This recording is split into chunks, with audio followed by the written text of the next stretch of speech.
Welcome into a postseason edition of the betPARX pregame show, presented by Lehocky, Marc Farzetta, Eagles Hall of Famer Seth Joyner, and a man, well, who's torn. We'll get to that later, but his name is Derrick Gunn. Ladies and gentlemen, and welcome in. This is what it's all about, postseason football. When you have great expectations for your football team, like many of us did for the Philadelphia Eagles, the real season starts right now. After a historic season of 14-3 for your Eagles, they now take on a Green Bay Packers team that they haven't seen since week 1 in Brazil. A great playoff rivalry going on with this one. Jordan Love up and ready to play in this one. Jalen Hurts, more importantly for you Birds fans, up and ready to play in this one. Seth, this week he was asked a lot about the concussion, did not want to talk about the injury, did not want to talk about the last 3 weeks, wanted to move past it quickly and say, I'm ready to play the Green Bay Packers. What are the fair expectations for Jalen Hurts today when it comes to rust and overall performance?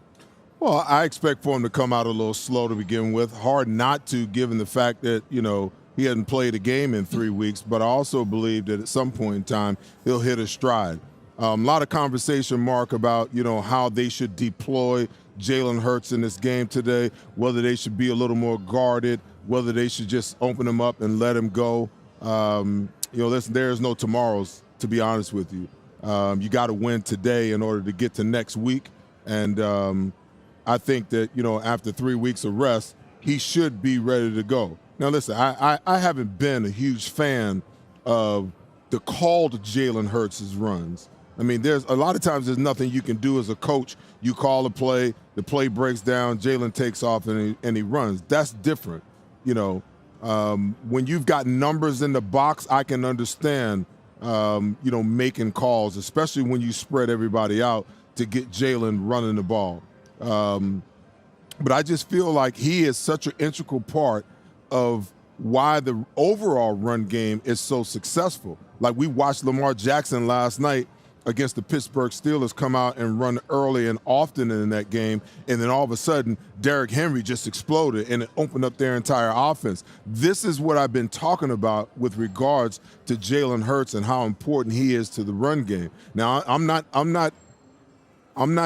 implying that they should come out and run the heck out of Jalen early in this game.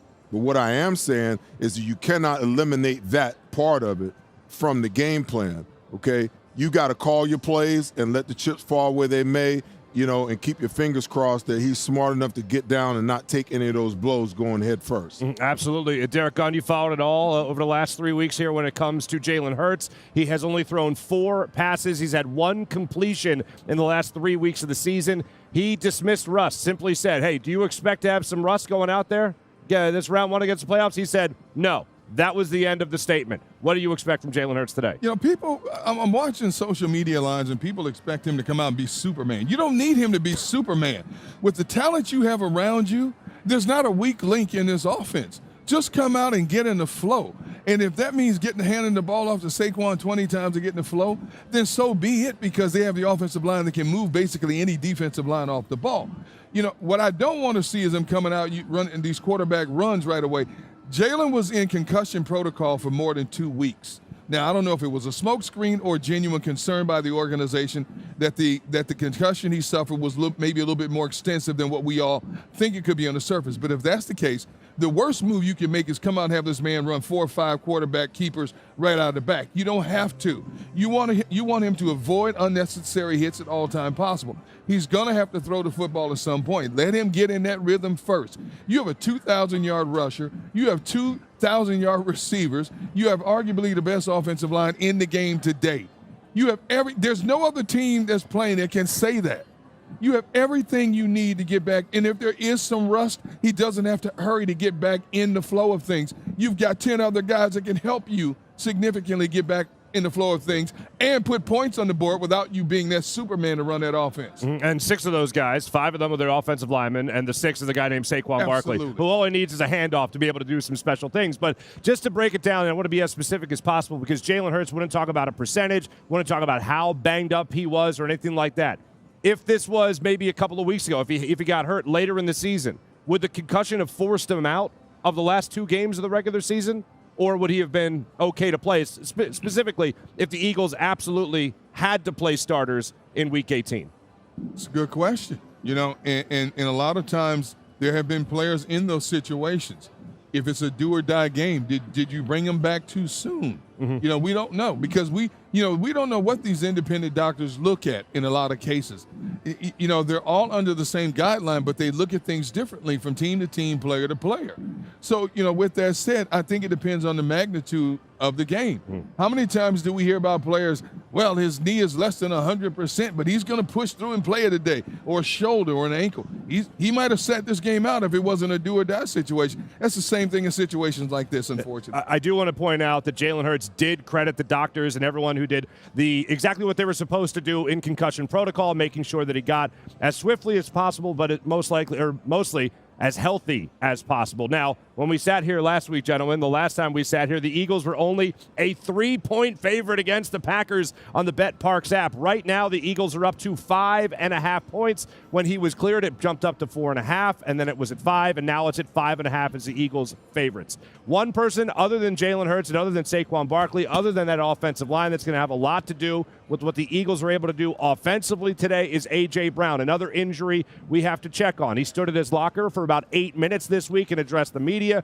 He said he's ready to let it rip against the Packers today. Seth, what are you expecting? What's the realistic expectation when it comes to A.J. Brown's production, not just for today, but hopefully through the playoffs? Well, listen, you had Devontae Smith that missed the practice late in the week with a tight back. I expect for both of these guys to step up on game day today and do what they normally do. There's no other reason why they shouldn't. Now, you gave them the week off last week, and that was to rest up, to heal up, and to be ready to go full go. Now, if they had some lingering issues, trust me, at this point in time in the season, everybody's got a lingering issue. Everybody's got something that's nagging, something that's bothering them, and you just have to power through it. And I expect for A.J. Brown, both him and Devontae Smith, to step up today in this game in a big way because this team is going to need them to produce in a mighty way today. All right, Derrick Gunn, when it comes to a percentage, just like Jalen Hurts, you wouldn't hear a percentage from A.J. Brown as he stood at his locker. He just consistently said, I'm going to be ready to go. It's something I've been dealing with throughout the week, but I'm going to be ready to go. How close to 100% do you think A.J. Brown will be today? About 90. But see, there's that 10. I'll take 90. But there's that 10 percentile if he steps the wrong way.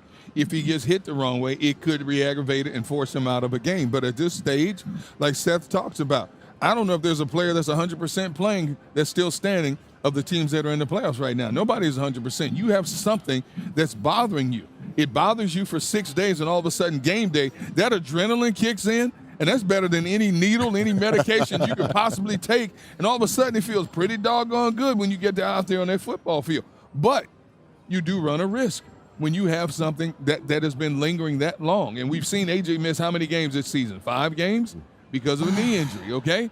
So with that said, for as long as he can go, he knows how to protect himself. The opposition is trying to find out how to try to take him out of the game. You said, well, that's unsportsmanlike. No, it's not.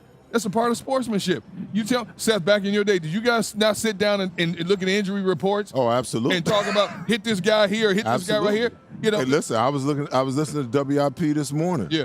Listening to Hugh Douglas, and you can tell the guys is from that specific era and how that mindset used to be. He was like, hey, if they're gonna come out and they're gonna run Jalen Hurts today, if I'm the Green Bay Packers, I'm trying to figure out how to hurt him. Now, the average person would listen to that and be like, well, that's not sportsmanship. But before football became this modern-day version of what it is, that's the way you thought. Uh-huh. Like, the injury report, we didn't have no injury report back in the day. You want to know why? Because they didn't want anybody to know specifically what was wrong with you. Yeah. Because if I thought that your right elbow was bothering you or your right wrist was going to bother you, the first thing I'm going to do is grab for that elbow or that wrist. Yep. I want to test it and see how good it is.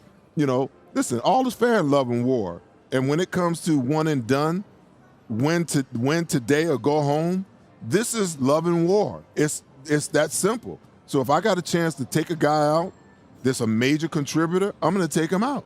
Yeah. The injury report was whether or not you were on the field. Oh, I guess he's good enough. He's on the field, not injured. Hey, listen, I mean, I don't understand why you have to – well, I do know. When the NFL made the decision to incorporate gambling into – this whole thing, you got fantasy football and gambling. Listen, the people that are betting all of this money, they want to know who's up, who's down, who's not playing, who's who's questionable, who's doubtful. They want to know all of that stuff. So now you see the evolution of that because of the betting aspect of the game. But back in the day, nobody ever had that information. You just knew a guy was hurt. I want to ask you this, away from the injury side of it and just the mental aspect of it. You are a Super Bowl champion. 1998, of course, winning with the Denver Broncos. A great regular season. It was the second of back-to-back for the Broncos. But this is an Eagles team that's trying to get back to that promised land. Obviously, looking at Lane Johnson, Brandon Graham, although not playing, still a member of the team. These are guys that were on that roster when they won a Super Bowl. They go back in 2022, 2023, and now you have younger guys trying to do that same thing without a lot of that leadership. What do you think the leaders of this team that had at least been to the Super Bowl, been NFC champions like Jalen Hurts or A.J. Brown or even Devontae Smith, what do you think they're saying to this team leading into this matchup with the Packers? What do you think their message is? Well, it's funny because I had both Chris Long and Brian Dawkins on my TV show and my podcast this week, and I asked both of those guys a similar question. I asked B. Dawk, I'm like, if I could insert you in that locker room at some point this week to speak to these young guys. I said, because there's a lot of young guys on this roster that's never been in this position. You got some guys that's been in big games collegiately, but trust me, when they step out in the link today, it's going to be something that they've never experienced before. Even for those Georgia Bulldogs that won a national championship, it won't measure up to this level. Brian's take was, and along with how I think and how Chris thought, you got some veterans that's been there and done that.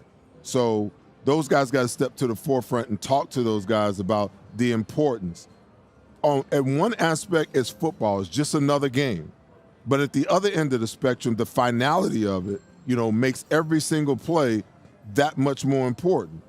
Now, it's easy to get overhyped, and get to a point by the time, kickoff comes around that you done used up all your energy.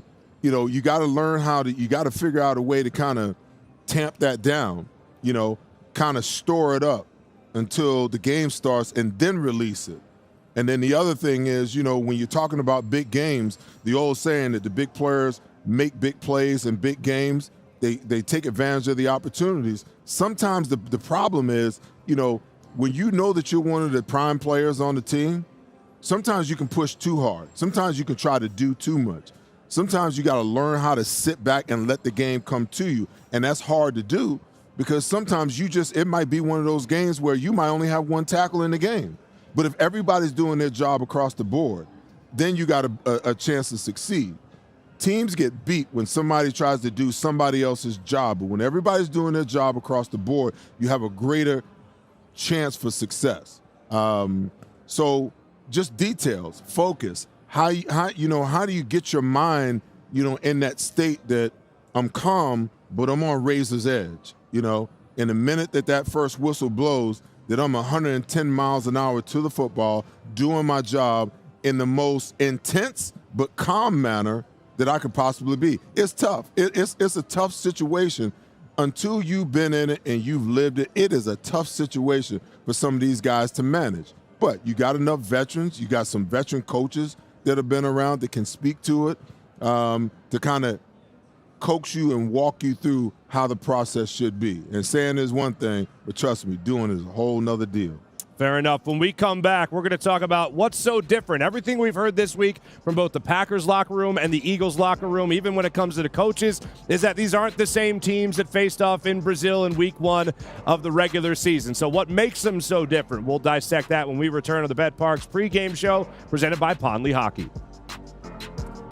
There it is, Parx Casino, just 20 minutes north of Center City, Philadelphia, in Bensalem. It's happening again. Those missed tackles are starting to stack up. Your friends pleading with players who can't hear them, sweating it out week after week. But not you. Why?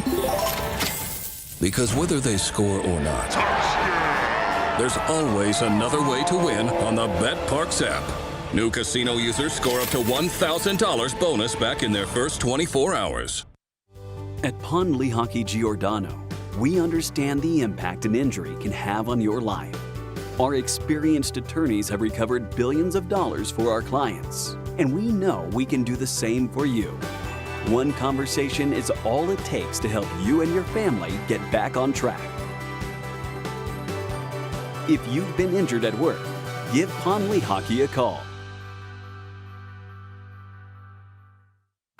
Sell your car to us, no hassle, no fuss. DavisBuysCars.com. Did you know that Davis Honda will pay top dollar for your car? Go to DavisBuysCars.com and get an instant quote on your vehicle. We'll make the purchase as easy as possible and put cash in your hand faster than you can say DavisBuysCars.com. Sell your car to us, no hassle, no fuss. DavisBuysCars.com.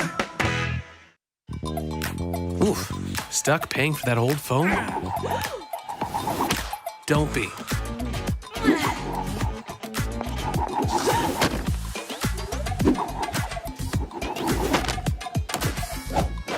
You know, at Verizon, we'll pay off your phone, and you'll get iPhone 16 with Apple Intelligence on us. Now with Genmoji. That's a value of up to $1,600. Only on Verizon. This upcoming segment is brought to you by betPARX. Welcome back to Parx Casino here on the Parx Casino pregame show presented by Pon Lehocky. Marc Farzetta, Seth Joyner, Derrick Gunn with you. Now, you might remember when this season kicked off, we were on a different continent. South America. Well, we were here, but they were in South America. They were kicking off in Brazil, taking on those Green Bay Packers to start off the 2024-2025 season. The Eagles ended up coming away with a victory in that game to start at 1-0 on the season. The Packers would go on to be 11-6 this year and make the playoffs, and your Philadelphia Eagles 14-3. But a common thing we've heard throughout this week is how different these ball clubs are. Seth, when you think about week one to now, what has changed the most about the Philadelphia Eagles from that team that took the field in Brazil? Well, Jalen's gotten the turnover bug under control. That's the big thing. But the even bigger thing is the development of the defense and how far they've come and how much they've grown, over the last, 17 weeks. Just phenomenal to believe that Vic Fangio could take, a young defensive line with no true veteran leader there, other than Josh Sweat on the outside, 2 new starting linebackers, 2 new secondary guys, and basically a new guy at safety who was here the year before, left and then came back, and take all of those pieces and meld them together and turn them into the number 1 defense in the National Football League. Just phenomenal. And I think that will be the difference in the game today. I think those young pups, the first game was just trying to feel their way out. And I tell you what, they were hella good in the red zone in that game because that game could have got ugly really quick. Jalen comes in, he throws an interception the first series, then he fumbles. There's a fumble the next series, and they got the ball in scoring territory, and the defense stood up and held them to 6 points. I think that those are the 2 most critical series of plays of the game because it kept the Eagles within shouting distance where they weren't in makeup mode. And people always talking about, that play happened so early in the game. That play didn't determine, it did. Those two plays, those 2 series determined whether they won that football game or not. Because if they had gotten down by 14 points, venture to say they would have started the season off 0-1. Mm-hmm. No, I would agree with that. And you just mentioned those turnovers. When we do our Behind Enemy Lines segment coming up in a little bit, keep your mind on those turnovers and where I'm going to be going with mine. Derrick Gunn, when you talk about the beginning of the season and how this team is different from then, how has this Eagles team in your mind changed the most? It became a run-dominant team. Obviously you don't see those things initially coming into a season, because it's still rough. Everybody's rough because you don't get the starters don't play in the preseason. You don't get much practice time as it is. But I never thought they would evolve into the dominant run team that we have grown accustomed to seeing. Even with Saquon, we knew it was going to be a good running team. We never thought it would be this kind of dominant running team. We're averaging almost 180 yards a game running the football now. It has taken a lot of pressure off the passing game. We've joked about how many consecutive games there were when Jalen Hurts threw 21 passes or less in today's game when an average quarterback is throwing the ball 30, 35 times a game. So that to me was the biggest surprise with this team. Obviously, the maturation of the defense. They had the youngest starting 11 on defense in the National Football League. That was a big surprise. But even bigger is the fact that how they just mowed over people. And when people would stack the box, you could contain them for only so long, and all of a sudden the horses would break out of the corral. All right, now I got to go back to this, Seth, because you highlighted it, and it has to do with missed tackles. You talk about the defense getting better. One of the things that really – I went back and I watched that game in Brazil this week, and one of the things that really jumped out to me was the missed tackles. I mean, Zach Bond overall had a good game in that game. Had one really bad missed tackle. Chauncey Gardner-Johnson had a horrific missed tackle. And ever since then, the Eagles have been one of the best tackling teams in the NFL. Really, I mean, especially since the bye week. But really, that week one game was a concern. And I know players were slipping and sliding all over the field in that game. But even after that, they were having some struggles. But they have really righted the ship. The biggest difference, the team that took the field, two of the things that you guys highlighted, the team that took the field in Brazil, they have gotten better at tackling since then. They have gotten a heck of a lot better at running the football since then. And their quarterback, Seth, as you mentioned, has not been bit by the turnover bug time and time again. Now, we talked about the rust in the opening segment. The only thing that gives me pause about the possibility of rust rearing its ugly head in this game is that just a start before, Jalen Hurts had a really good start against the Steelers. Before that, he talked at length about how no one was in sync against the Panthers. You heard from A.J. Brown himself about how the passing game needed to be worked on. You get one good game and then only 4 passes from your starting quarterback after that. If you had to talk to the fans right now, which we're doing, we see your comments in the chat, what would you tell them to give them confidence or give them pause about Jalen himself starting out strong in the postseason? What did Aaron Rodgers say at one time? Relax.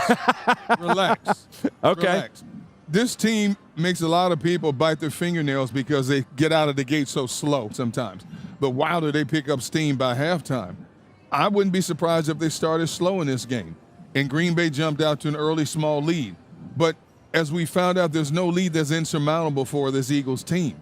If they're still close at halftime, there's a pretty good chance, especially at home with that crowd, they're going to find a way to get the job done. So for Jalen to come out and hit on all cylinders right away, I'd be surprised if that happened. I'm not expecting it. But then again, he doesn't have to put the ball up that many times. I don't want to see him putting the ball up 15, 20 times in the first 3 or 4 series in this game. You don't have to. Green Bay is good against the run. They're not dominant against the run. You can run the football on Green Bay. Green Bay's secondary is decent, but it's not great. You can you can do a mixture of a lot of things against this Green Bay defense and keep moving the sticks and keep them on their heels. Get a balance. Get a balance. And if you see early on that Jalen's off a little bit in the passing game, guess what? Saquon right, Saquon left, Saquon up the middle. Fair enough. Seth, when you look at Jalen Hurts' game, do you expect a little bit of rust in this game today? And if so, how would you handle it? Well, listen, I do. But you can fix that with some easy throws for him early. You know, if the Green Bay Packers are going to play zone, then Jalen's got to be in the mode of when the pass is called that, hey, I just got to take what the defense is giving me. That means that I'm going to go through read 1, read 2, boom. I'm going to check it down to Saquon either right here in front of me or out in the flat. I got him one-on-one out there. I like that, okay?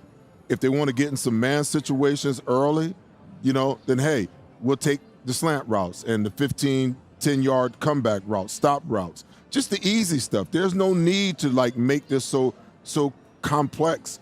I also don't believe that you go out with the mindset that we're just going to pound it down Green Bay's throat right out the gate either. You know, you've got to – listen, Green Bay is going to come in, and the one person they want to take away today is they want to take away Saquon Barkley. So the Eagles are going to have some opportunities because they're going to line up in some 7, some 8-man fronts. That's going to create some one-on-ones on the outside and some easy throws. Because most of the time, you know, in those situations – where they're in that type of front, they're either going to be in zone and they're going to drop out late. The read option is going to be really big to be able to hold those linebackers, hit Dallas Goedert behind them, coming behind them, A.J. Brown on slants, Devontae Smith on comebacks. You know, all these different routes they have at their disposal where they don't have to go high risk. They can go high percentage passes and then mix in the run game with that, off of some of that same action to completely confuse the players for the Green Bay Packers, and then put the defensive coordinator in the mix. Okay, how do you want to play this, okay? Because if you want to go 2 high safeties, then we're going to slant you and we're going to quick you to death. okay? We're not trying to get down the field against two high safeties. What we're trying to do is we're trying to get the ball out of our quarterback's hands as soon as possible. Let's get 5 to 10 yards each pass, and let's be cool with what we get, okay? Don't be greedy until they put you, we put them in a situation where we make them do some things that they don't want to do. Now we can take the shots down the field. Fair enough. All right, I know one guy that is going to be trying to limit the shots downfield is a guy I'm going to be highlighting as we get into our behind enemy lines portion of our second segment here of the pregame show, and that's Xavier McKinney. He was a problem in the third play of the Eagles season when we were worried about whether or not Jalen Hurts was going to carry over the turnover issues from last year into this year. 3 plays into it, this man was haunting the middle of the field in Brazil, came up with his first of 8 interceptions on the season, also had 4 tackles in that game, 88 during the season, and he is always lurking. Knows Jalen Hurts well, obviously, from his time with the Giants, and when you talk about off-season acquisitions, guys to leave North Jersey, Saquon Barkley being the number 1 guy, he had a pretty good year. Xavier McKinney had himself a great year as well for the Green Bay Packers. To me, I have the Eagles winning this game. The only thing that's going to help level the playing field is turnovers. And Xavier McKinney is the number 1 culprit when you look at that Green Bay Packers defense. So my eyes are on him for behind enemy lines. Derrick, Gunn, who are you looking at in this matchup? You know, a lot of people think because the Packers lost Christian Watson, their passing game is going to crash and burn. That's not the case. The one thing about this Green Bay team, when you look at all the teams that are in the playoffs, they all have a definitive number 1 receiver.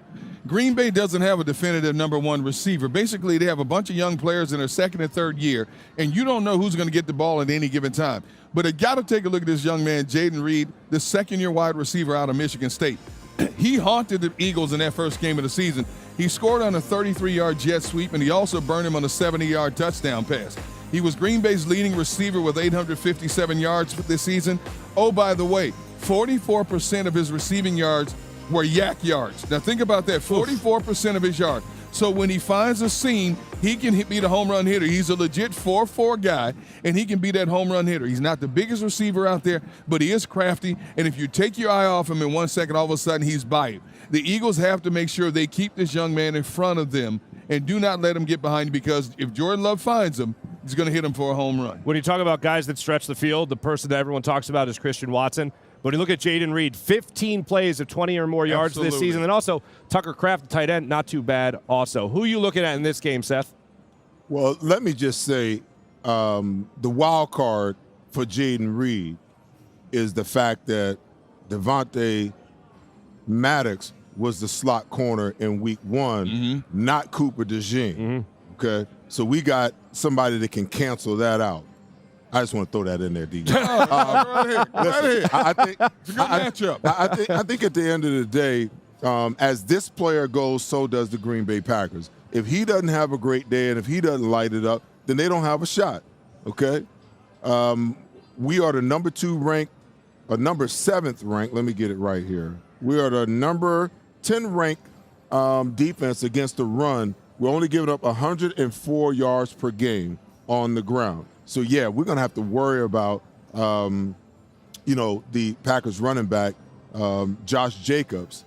But if Jordan Love doesn't have a day, they don't have a shot, And this is just the truth of it all. In the week 1 loss, he was injured late in that game, 50% passing, 2 touchdowns and an interception you can see there. And I think that this football team, even though they want to be a running team, Josh Jacobs with, 1,329 yards and 15 touchdowns on the ground this year, yeah, they want to identify in that way.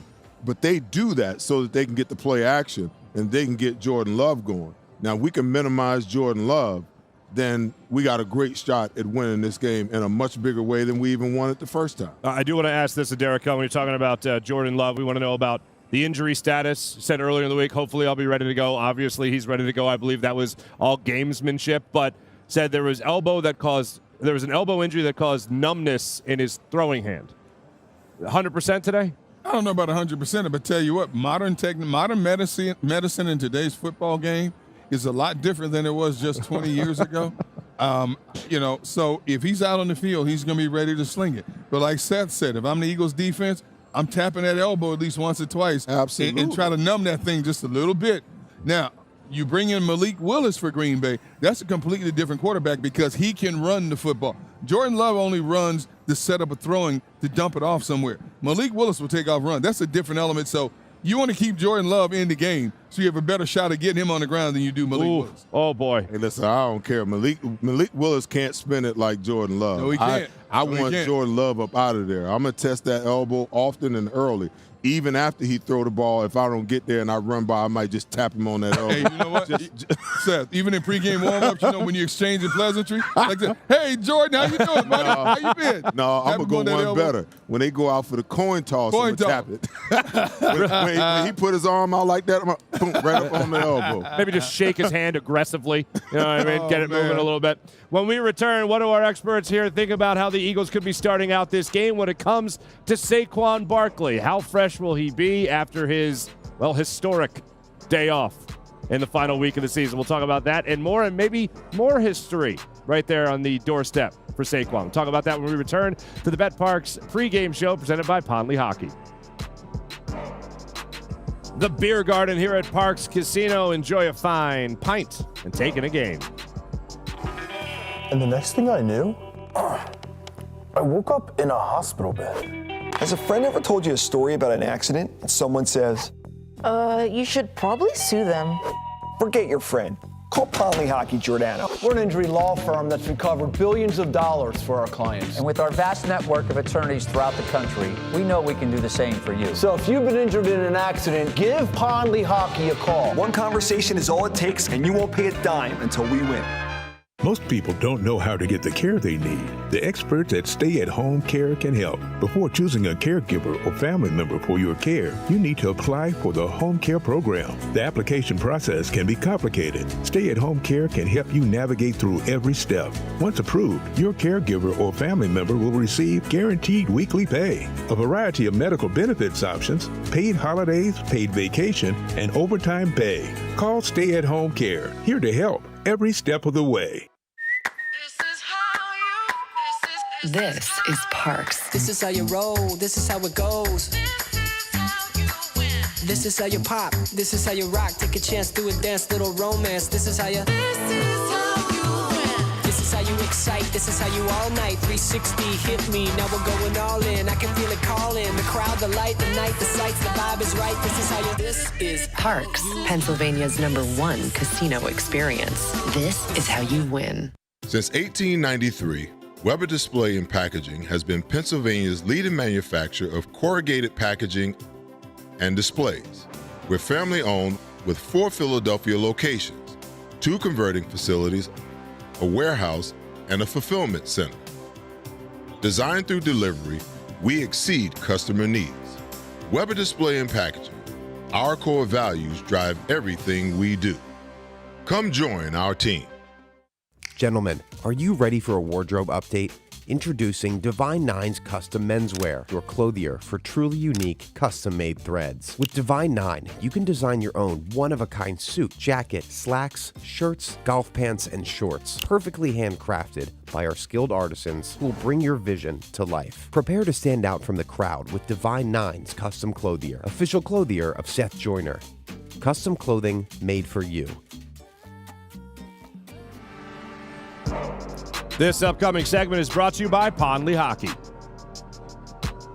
Welcome back to the betPARX pregame show presented by Lehocky. Marc, Farzetta, Seth Joyner, and Derrick Gunn. The last time we did a pregame show where Saquon Barkley was going to be playing in the game, we were talking about history and whether or not you let him go for Week 18 and for the all-time rushing record in the NFL. Well, now there's a whole new record, and that record belongs to Seth Joyner's former teammate. Unfortunately, no, not with the Eagles, but with the Denver Broncos. Terrell Davis has the all-time rushing record for yards in a season and postseason combined. And it turns out right now, and I have to check my notes with the numbers, but Saquon Barkley is 476 yards away from setting that record. And I don't think rest is going to be coming into the equation at all in this one. So when it comes to that specific record, first off, I want to know, what do you remember about that season with Terrell Davis? I know you were on the defense, of course, but what do you remember about that season? And then the big question, can Saquon do it? Hey, listen, man, it was a phenomenal season. that saw, a couple of records. I think our kicker tied the NFL record for the longest field goal that year. Elam, yeah. Yeah. And then we had offensively, I think we averaged like 28 points a game, which back then was like a lot of points. You know what I'm saying? Right. I mean, it's like by the time you got to the third quarter, we had 28 to 30 points on the board. So playing defense was a hell of a lot simpler, than when the game is even. I think we went 14 in a row before we went to Giant Stadium and actually lost a game. And then I remember the game, I can't remember who it was against, that Terrell, broke through for the 2,000-yard season. I believe that was the year. But it's just phenomenal organization, phenomenal team. Grateful to have been in that situation, to be a part of, being on the winning side of a Super Bowl after the previous year being on the losing side of one. All right. So I think I know the answer to this, but can Saquon do it for the Eagles this year? No, absolutely. Absolutely. I mean, listen, we watched people who say that this is a quarterback-driven league. It blows me away. Now, you got to have a good quarterback in order to win. I get that, because you got to be able to make some throws when you need to make some throws. You got to be able to scramble, when you need to scramble and keep things alive. If you look at the quarterbacks that are in the playoffs, they're still remaining in the playoffs, the majority of them are mobile quarterbacks. They can move around. They can use their legs when they have to. They can buy time. But the other thing is, I watched the Baltimore game yesterday, and they just rushed for 300 yards. 300 yards in one game between the quarterback and the running backs, 300 yards. Don't tell me that that's not the way that you win football games, because once you dominate the line of scrimmage, every play in your playbook that you want to run, it's available to you. But if you come out and you throw the ball and you don't have success early and you just keep throwing it and you're going 3 and out and 3 and out and 3 and out, and you're going to have some games like that every once in a while. Now you put pressure on your defense because they're on the field more than they need to be. There's pressure on the offense because the quarterback is now forcing the ball even more and more, feeling like he's got to get yards down the field. But if I hand it off to my running back and he can give me a first down, then I hand it off to my running back again and he gives me 4 yards. Well, now I'm in second and 5 to 6 situation. My playbook, I can run whatever I want. I can take a deep shot down the field. I can run the ball. I can run a trick play. I can do anything that I want because all I need now is 4 yards for a first down. So you're just watching these games. The Buffalo Bills, last time I checked, they have run for 173 yards in this game against the Denver Broncos. Cook has 110 by himself, and they're just barely in the fourth quarter. Don't tell me that running the football isn't the way that you win football games, because every team in the playoffs so far, this is how they're winning the game. And we've got the best offensive line in football. And in my opinion, we got the most versatile and best running back in the game. We have imposed our will on just about everybody that we face, against the Bills, against the vaunted Pittsburgh Steelers when they were supposed to be, that entire black and blue division. The only team that gave us problems was the Cleveland Browns. Other than that, we run roughshod through everybody else and every other team on our roster. So don't tell me you can't win that way. These coaches just have to commit to giving Saquon the ball enough in the first half and the second half to bring this to fruition. If you do that, life is going to be easier on Jalen. If you do this, life is going to be easier for your wide receivers, your tight ends, and even in your running back when you incorporate him in the passing game. They're up to 193 yards, the Buffalo Bills right now. James Cook, 120 yards. Josh Allen, 46 yards. As a team, they're averaging 5.2 yards per carry. So not too bad for the Buffalo Bills. Tell me how many yards Josh Allen has passing. Passing yards, 253. Now, that number just went up. A little while ago, he was right around 150. But my point is, when you're running the ball, it makes everything else better. And I don't understand why these coaches, why some of these GMs, some of these masterminds, in the world of football believe that you do it the other way around. Sometimes it works. More times than not, in my opinion, it doesn't work. Because by the time you've exhausted the fact that you can't pass the ball and now you got to go back to the running side of things, Now teams are going to start loading the box on you. Now you've created this indelible pressure on your quarterback that, not every quarterback is built to handle. Yeah, they just had a 55-yard pass to start off the fourth quarter, which obviously changed. Well, it's 28-7. The Bills got that one pretty much in the bank at this point. Gunner, as far as you go, when it comes to Saquon Barkley, the Eagles would, of course, have to make it most likely to the Super Bowl, which, of course, I'm not going to argue against. But when it comes to Saquon breaking that all-time record for season and postseason combined, can he do it? Well, why not? I mean, why not? Did we think he would be a 2,000-yard rusher in the regular season and only one of 9 players to do it? So why not? If the Eagles run this offense the way we've grown accustomed to them running this offense for the majority of the season, absolutely he can break that record. I think Saquon is going to be running with even more of a purpose now because he did not get a shot at Eric Dickerson's record.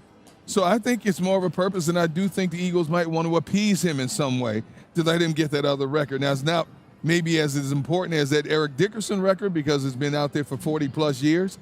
But, yeah, I mean, we watched Saquon say all the right things at his locker, and then he followed that up with a little personal caveat about, man, I really wanted a chance to get this.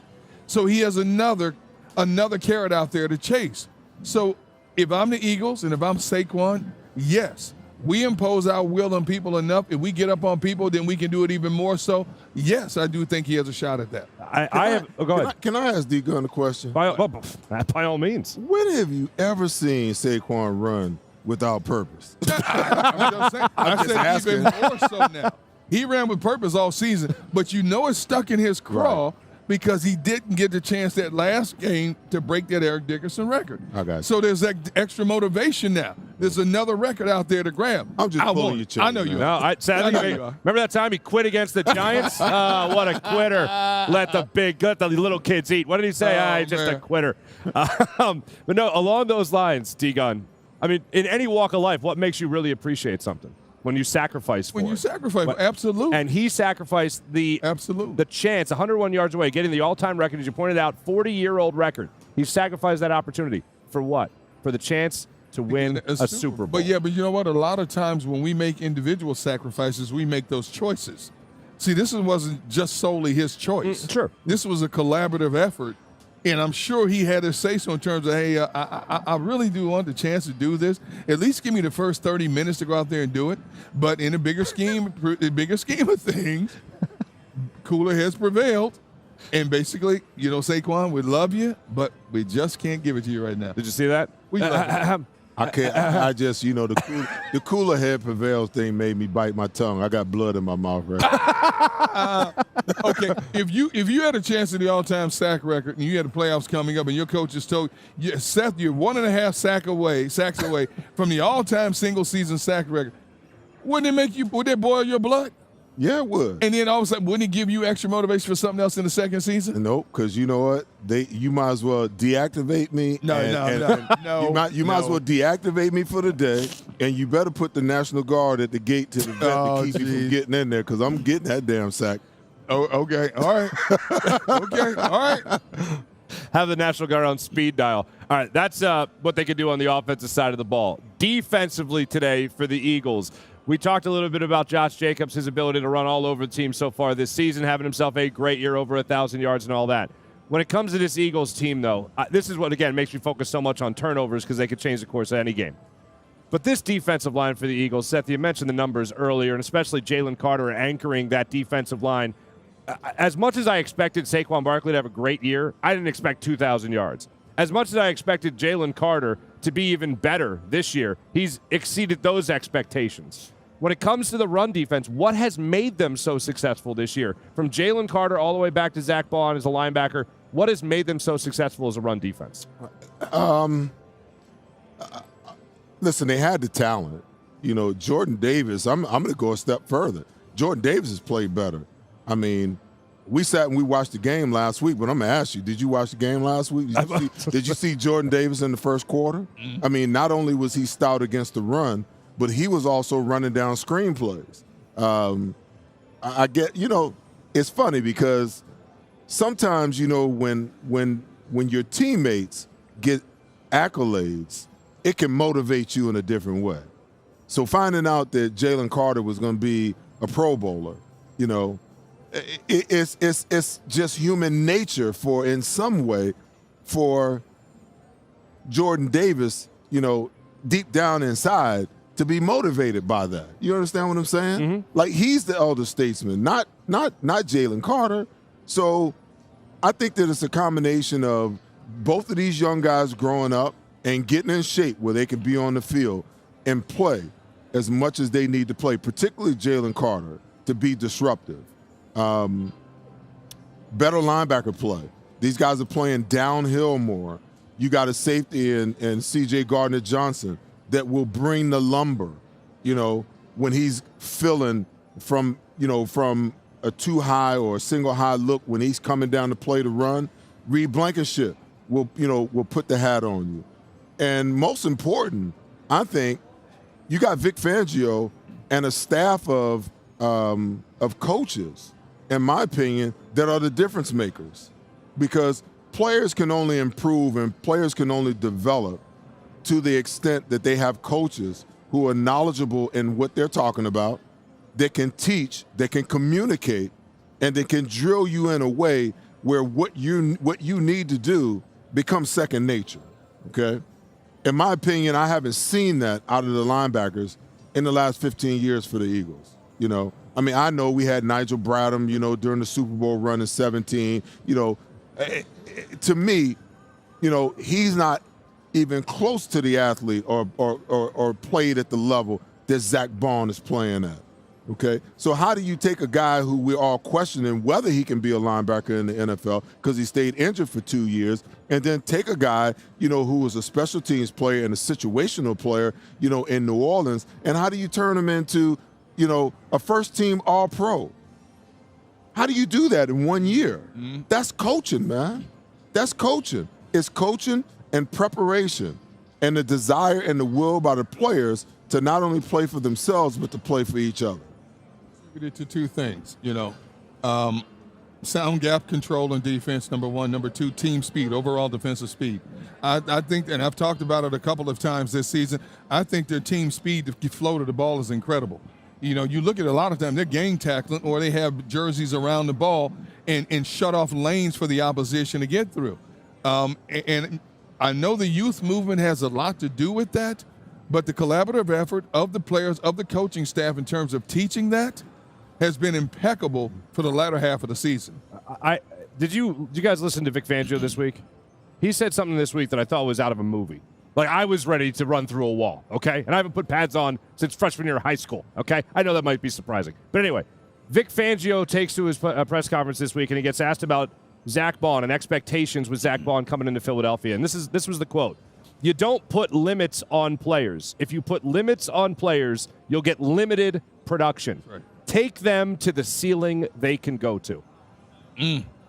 I don't think there's two sentences that could have described Zach Bond's journey this season, from the Saints to a special teamer to an outside linebacker, edge rusher, then all of a sudden to an all-pro here with the Philadelphia Eagles. There's something to that, but there's also something to being able to identify inside of players who wants to be taken to that ceiling. Because that's the problem with professional football and building a football team, is that you just don't know what you got. And it's hard to disseminate it because now, D-Gun, we live in that world where, listen, the minute that the college football playoffs is over, the majority of those players that are going to the NFL next year, they're going to check out of school. They're going to Florida or Arizona or California. Mm-hmm. They're going to enlist with a training group. They're going to teach them how to get better starts in their 40s. They're going to teach them how to jump higher, how to run faster, how to jump further, okay? They've learned how to game the system to move themselves up in the process, okay? And I always say that, listen, the draft in a lot of ways is a crapshoot because you never know what you're getting because of how these players have learned how to game the system. But give me a metric, okay, that measures football intellect and football heart, and then I will say, okay, I can disseminate what this player can be in a massive way. The hardest part for a coach, Marc, for an organization is understanding, that you got three types of players, okay? You got the player, that plays for the notoriety. He wants everybody to know that he's a part of the team, okay? You got the player that plays only for the money. But what he doesn't realize, the minute you get the money, that means you got to play top level all the time, okay? Because if you have 1 or 2 off years, the organization is going to come to you, hey, we need you to take a pay cut. We need to do something about your contract, okay? So they're driven by the money, and when they get the money, they exhale and they relax. And then you got the player that's driven to be a champion, to be the best that he could be. Now, if I could get 53 guys that are driven to be champions, and don't get me wrong, those other guys give lip service to the fact that they want to be champions, because there's 32 teams in the National Football League that start off in July every single year with the motivation saying that we're going to be Super Bowl champions. But the truth of the matter is, those numbers are way off, because there's some of them, they earning the check. They don't have a snowball's chance of hell of getting to the Super Bowl, okay? But if I had 53 guys that just wanted to be the best versions of themselves and wanted to win the Super Bowl and wanted to do it for the other 52 guys around them, you would win all the time, So you got to have the right guys. You got to have the right guys. You can pour water, in a pitcher with holes in it and wind up with nothing. Or you can pour water into a pitcher that's fully contained, and now you got something. So you need to have those types of players that want to receive it, that want to be coached hard. Those players in Miami, they wanted the easy route. That's why you heard all that chatter, I should say, about Vic Fangio. Oh, he's old school and we don't like this, and you didn't want to do the work. And Vic Fangio was going to hold your feet to the fire and make you do the work. He comes here, he's got a bunch of young guys. They're not questioning how hard, how fast, how high you want me to jump. They just want to get better. And when you have that combination of knowledge from coaches and players that are hungry for what those coaches can pass along, you got something special. And that's why this defense has been special all season long, in my opinion. Well, now Gunner and I are fired up. I'm ready to put the helmet on right now. Put the leather helmet on and get out there. me as well. All right, when we come back, what it all comes down to, the official predictions for this Eagles-Packers first-round matchup. That's when we return to the betPARX pregame show presented by Lehocky. The 360 Lounge here at Parx Casino, just 20 minutes north of Center City, Philadelphia. Enjoy some ice-cold drinks and some fine entertainment. Oof, stuck paying for that old phone? Don't be.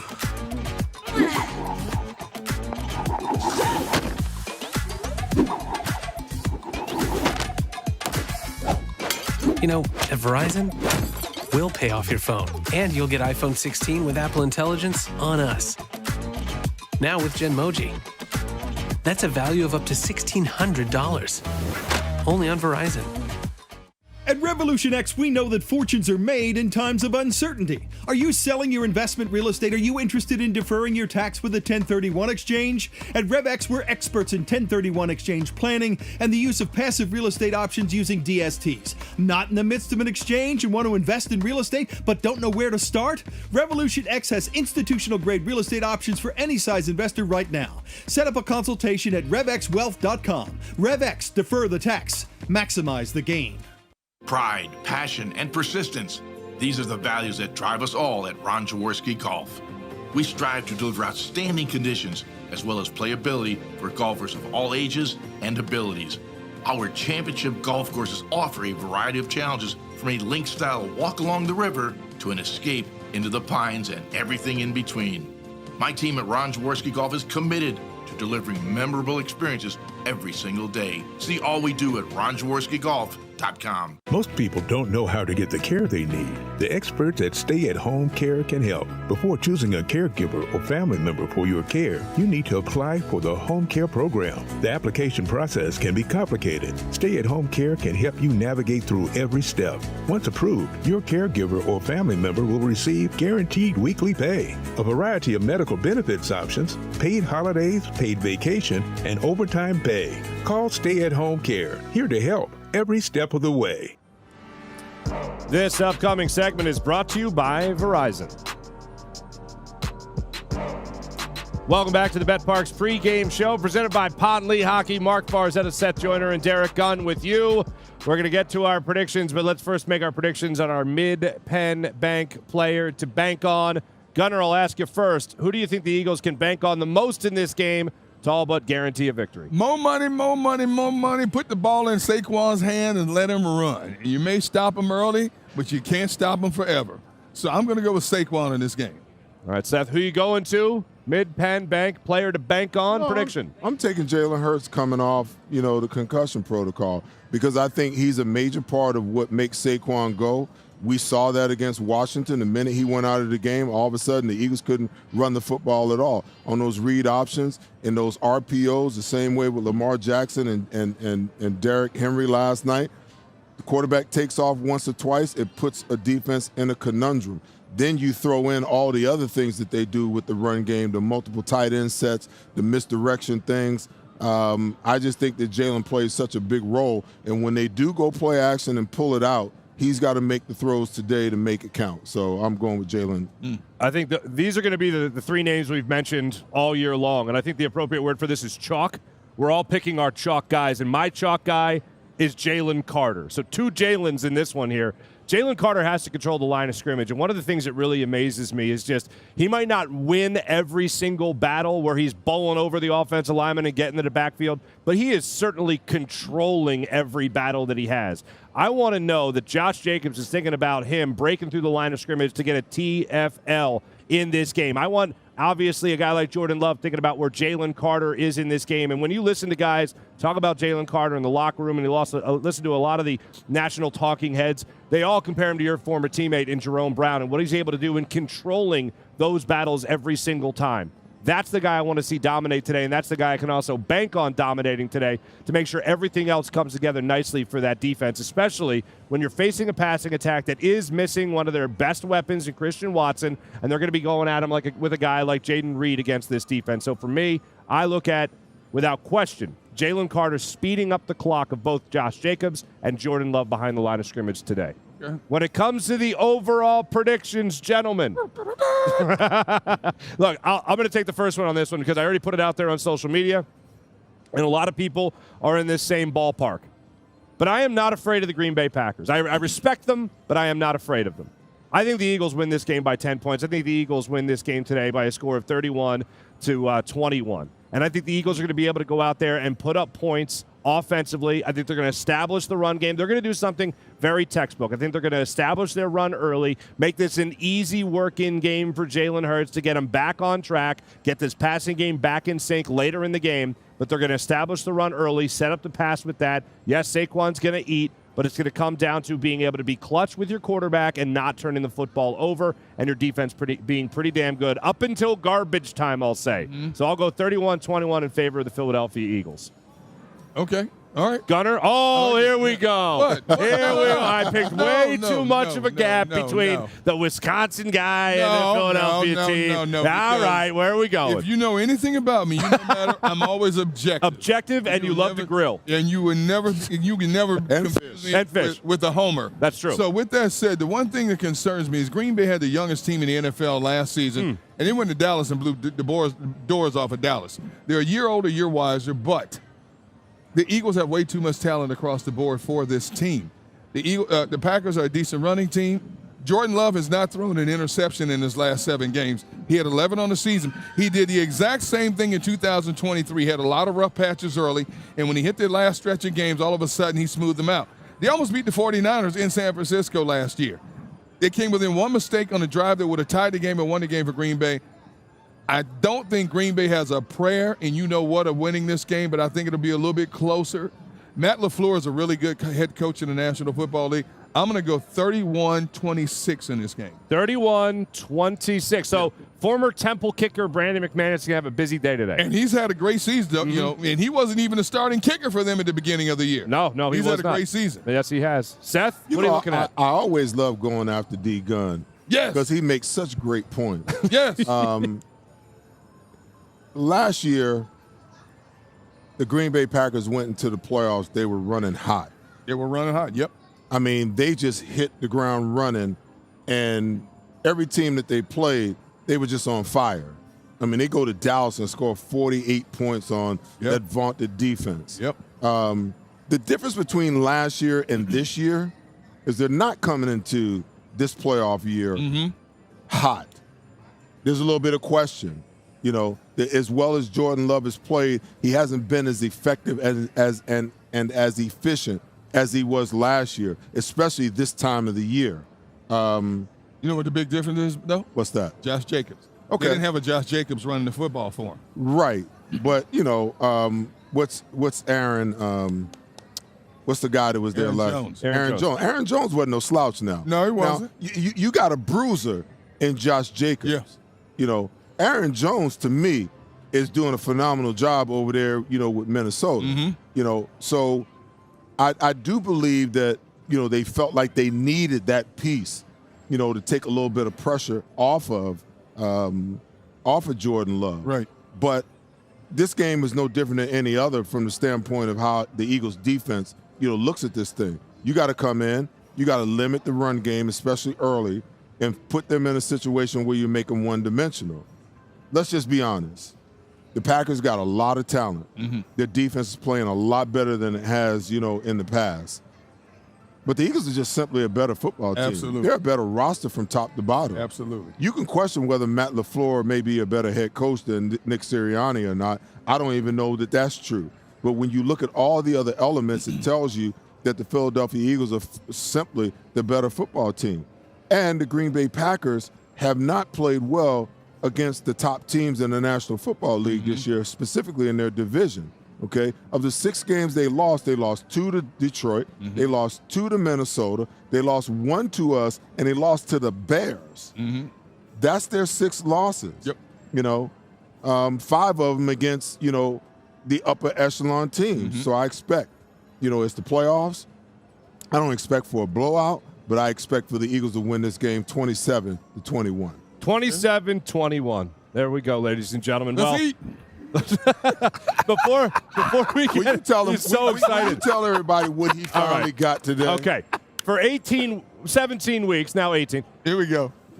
Derrick Gunn has been dying for some chickies and Pete's. He's been dying for some shrimps. No. Shrimps? What? Oh, crab legs? I'll tell you what. No. Crab fries. Crab fries? Crab fries and the lobster. The mini Oh, the lobster lobster tails. tails. Yes. Miss Scoozy. Hallelujah. It literally is 20 feet from where we sit to do this show. He could just take him, we could mosey on over and get it. But no. Got to have it in the green room. Folks, it's been a blast. We also have one more giveaway we want to make sure we tease for the post-game show. We have another football helmet as well to give away. So make sure you guys are following Seth Joyner on all social media platforms as you have all season long. We have that mini helmet. We got the football, Seth. Are these autographed? Oh, yeah.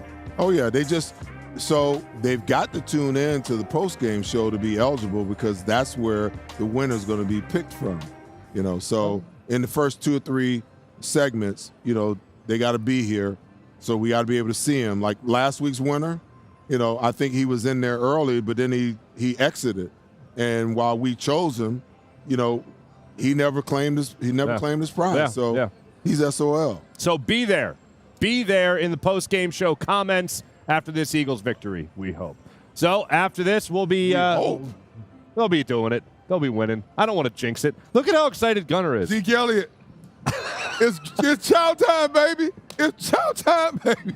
Time to eat. I just want y'all to know y'all might not see D Gunn in the post game. He might be back there in the green room sleeping. Yeah. And if he comes out here, he'll have a little bib on while he's still eating his lobster. I'm going to have butter stains all over my necktie. Thanks for watching the pregame show, everyone. This has been the betPARX pregame show presented by Pond Lehocky for Super Bowl champion Seth Joyner, an Eagles Hall of Famer. Also, veteran Eagles reporter Derrick Gunn. I'm Marc Farzetta. We'll catch you guys in postgame.